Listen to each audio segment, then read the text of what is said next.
আজ আমি একটা মজার ভর্তা বানাবো। তার জন্য মাছগুলোকে ভালো করে ধুয়ে পরিষ্কার করে নিয়ে হলুদ, মরিচের গুঁড়া, লবণ এবং লেবুর রস দিয়ে মেখে কিছুক্ষণ রেখেছিলাম। এখন ভাজার জন্য দিয়ে দিলাম। বেশি কড়া করে ভাজবো না, আবার হালকাও ভাজবো না, মিডিয়াম সাইজের ভেজে নিব। দেখেন মাছের কালারটা কত সুন্দর হয়েছে। আমার কাছে মাছ ভাজার ভর্তাটা অনেক মজা লাগে, অনেক ভালো লাগে। তার জন্য আমি মাঝে মাঝে বানাই। আজকে অনেক দিন পরে বানাইতেছি। দেখেন মাছটার ওই পিঠ মনে হয়ে গিয়েছে, এখন উল্টিয়ে দিব। এই পিঠটাও একটু এভাবে করে তারপর কাঁটা বেছে নিব। দেখুন আমার মাছটা ভাজা হয়ে গিয়েছে। এখন নামিয়ে কাঁটা বেছে তারপর আবার এগুলোকে একটু ফ্রাই করে নিব।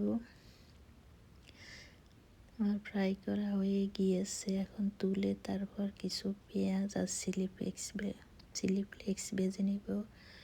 দেখেন এই পেঁয়াজগুলো একটু হালকা সরিষার তেল দিয়ে হালকা করে ভেজে নিব।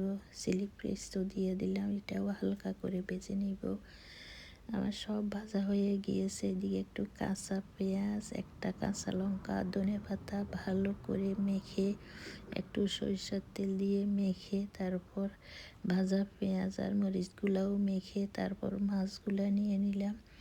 এবার ভালো করে মেখে মিশিয়ে নেব। দেখেন কালারটা কত সুন্দর হয়েছে, খেতে যে কি মজা হয়েছে। আজকে আমি শুধু এটা দিয়ে ভাত খেয়েছি, আর কিছু লাগে নাই। আমার খুব ভালো লেগেছে।